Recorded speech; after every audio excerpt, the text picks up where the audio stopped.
I've picked 10 perfect rap songs that I don't think y'all have heard before. My rules are just that all of these songs have to have less than 1 million streams on Spotify, although many of these have much less. If you enjoy the video, I'd highly appreciate your support. I do respond to every single comment. Now let's get on with these songs!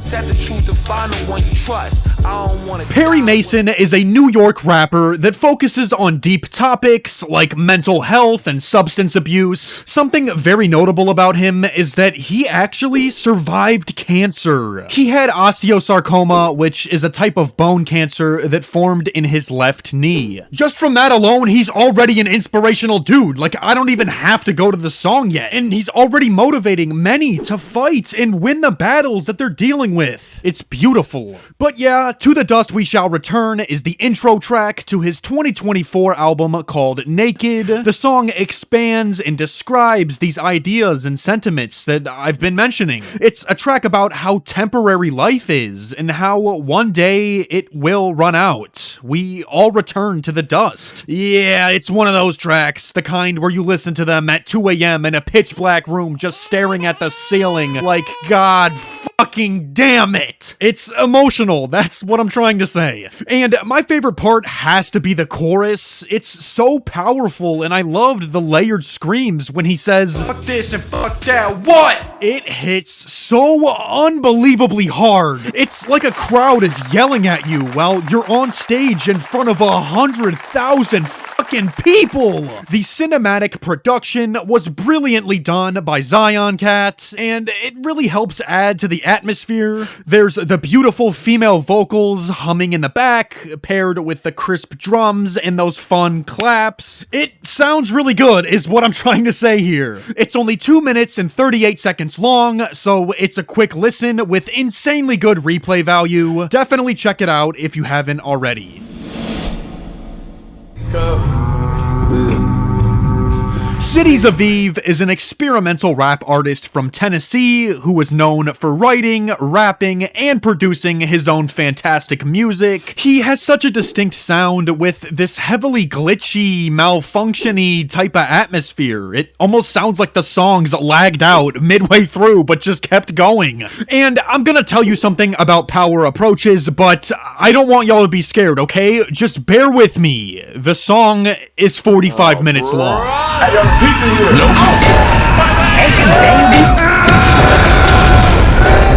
I know, that's a lot of time. You can almost watch an entire episode of Dexter in the same time it takes for this song to end, but just hear me out. It's not the kind of track you put on at your desk with Genius.com pulled up and your headphones at max volume, trying to analyze every sound and conceptualize.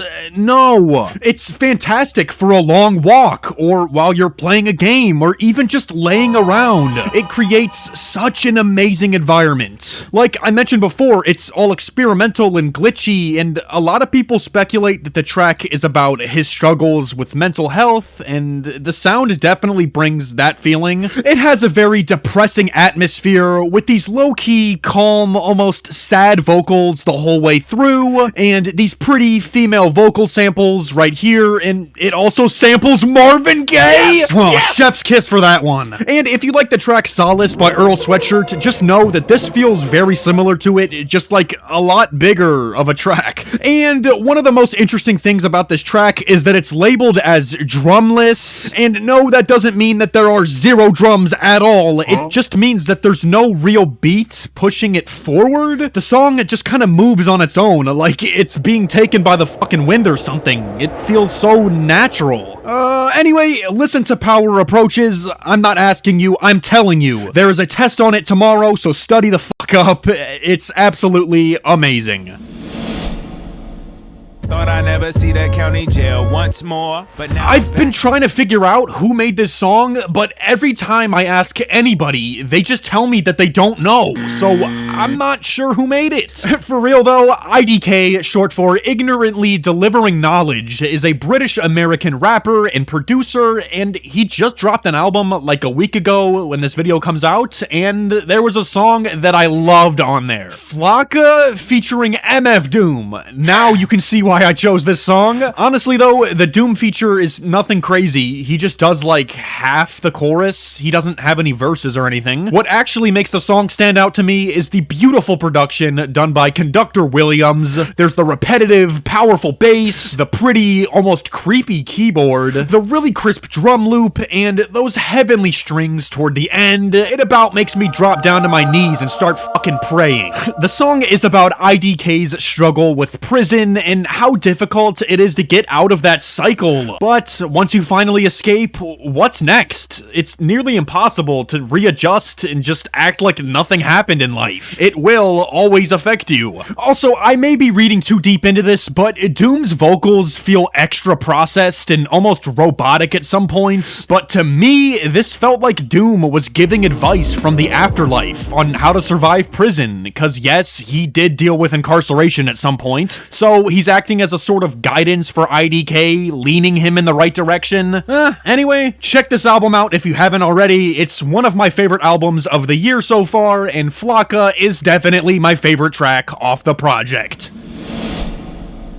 What if she's not that into you?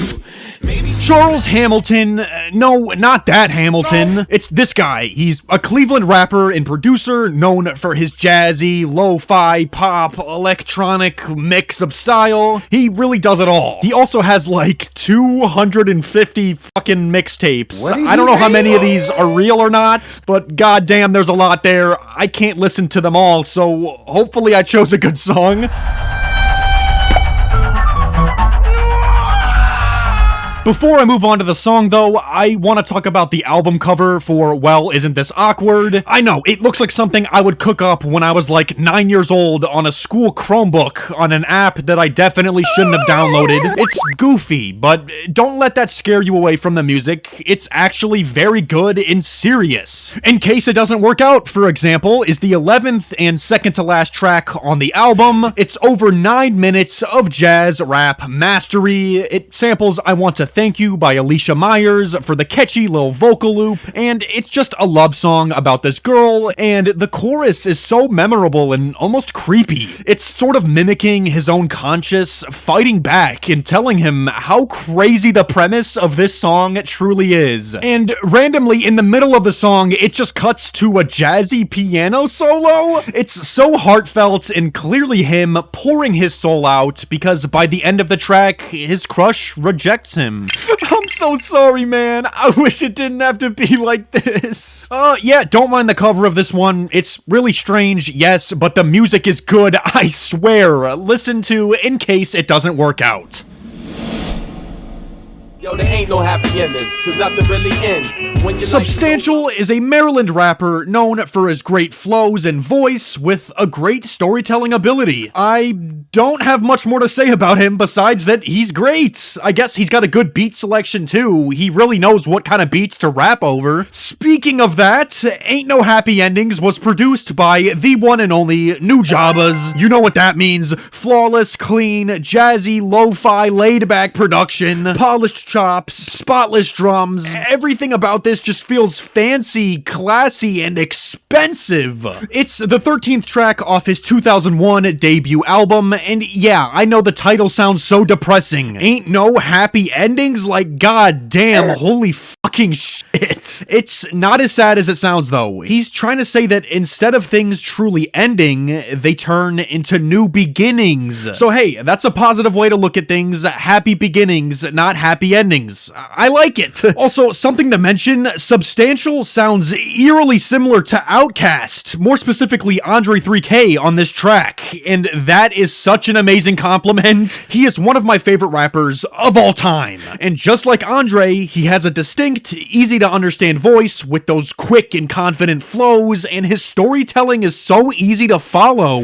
After just one listen of this track, I got exactly what he's trying to tell me, easily. And it's not even that his rapping is simple, it's just that it's very clean and concise. He says everything that he needs to perfectly. Anyway, just imagine what an Outkast and New Jabas collab would be like. That sounds amazing, right? Well, this is exactly how I think it would turn out. It's just pure perfection. This song is substantially better than I thought it would be. Get it? Because his name is Substantial?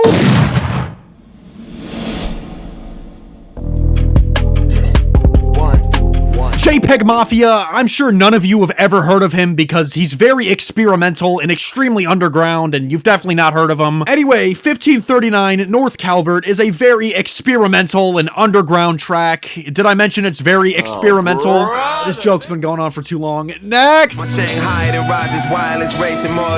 Preservation is a highly respected New York producer. He creates these atmospheric, immersive boom bap beats and then collabs with underground rappers to create these giant collab projects. Like this one, Eastern Medicine, Western Illness. Look at how many features there are. This is like a school reunion or some shit. It's cause Preservation just makes the beats, then recruits a bunch of talented rappers and they all work together. For example, on Correspondence, Your Old Droog and Mac Hami are the rappers on this track, and they spit over a soulful Chinese-inspired beat that samples this. I wish I could say that. I bet it sounds really cool to say, but yeah, it's composed of these pretty flutes and gorgeous guitar strums, creating an almost spiritual atmosphere, leaving the rappers with just enough room to deliver fantastic verses. And I would talk about their verses, but I have bad news. I can't seem to find the lyrics anywhere. I wish I could really go through and read them and dissect them, but I can't. From what I can hear though, there's the one line from Your Old Droog that always makes me laugh when he says, "More classics than Puerto Rican women got sons named Aiden or Jaden." I didn't even know that was a thing. Is that like a stereotype or something? I don't know, I've never heard it, but it's funny. All the flows are perfect, the vibes are there, Mac Hami goes off. It's not often you find music by him that's actually able to be heard, not just like hidden away from the masses, you know? Like, look at this! The last copy of the GAT sold for $15,000? Who the fuck has that kind of money to spend on a vinyl? I cannot see, I'm legally back. Check out Correspondence. It's less than 3 minutes long, so it won't take up much of your time. It's a low-key, soulful, beautiful demonstration of great production and collaboration. I'll give this one a 10. Wait, that's the whole point of the video. They're all 10s. I said, these drugs have me fucked up. I don't really know much about Maxo, and it's kind of hard to find information on them. I just stumbled across this EP named After Hours when I was listening to some suggested albums, and the second track absolutely blew my mind. Never Ever is a literal masterpiece, and it only has 20k streams, which is insane. But my best way to describe this song is with a little scenario. To me, it feels like walking around in an unfamiliar area while the air is completely filled with fog. You don't know where you are, and you can't see where you're going. It's kind of creepy and unsettling, but at the same time, it's almost nostalgic and pretty. The lyrics are about Maxo's unfortunate past trauma from losing his loved ones, and he describes how he copes with his pain by abusing drugs, which only leads to hurting himself more. He delivers all of this with such a deadpan, emotionless voice, which honestly somehow gives more emotion. It makes it sound like he's been completely broken down and he just has no more energy left at all. But at the same time, he's also talking about chasing success and trying to survive, doing literally anything he can to make the best out of this poor situation. So yes, it's heartfelt and it's sad, but it's also real and somewhat motivational in some aspects. For some reason, it gives me the same feeling as I get when I listen to The Glow Part 2 by the Microphones, but just in rap form, if you get what I mean. That's really cool. It's emotional. I don't know what to say here. Yeah, definitely check out Never Ever. It's one of my favorites on this list, and if you have around 25 minutes, you might as well listen to the whole EP. I think it's worth your time.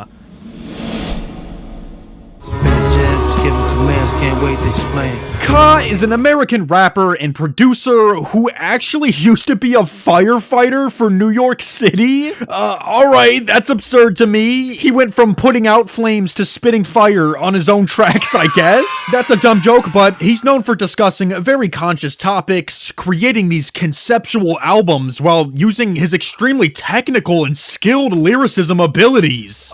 This is Editing Bodyguard here. I'm an idiot. I didn't realize that Ka tragically passed away a few years ago. I should have mentioned that, and honestly, that makes the track hit even harder. Rest in peace, and back to you, past bodyguard. He has a very relaxed, hushed delivery, similar to someone like MF Doom, where he seems like he's completely in control of every song he's on, and Tested Testimony is a perfect display of all of these talents. It's the third track off Ka's 2024 album, The Thief Next to Jesus. The piano-led, soulful beat with the choir-like humming is accompanied by his gorgeous verses and chorus. He sounds like an all-powerful preacher, speaking to the masses, educating them on how to make it out of hard times. His main point is that you can't do it in life all alone. You need help from the people around you in order to succeed. And once one person makes it, we all do. He also draws connections back to slavery in the 1600s through vocal samples, giving the track a deeper, even more introspective second meaning.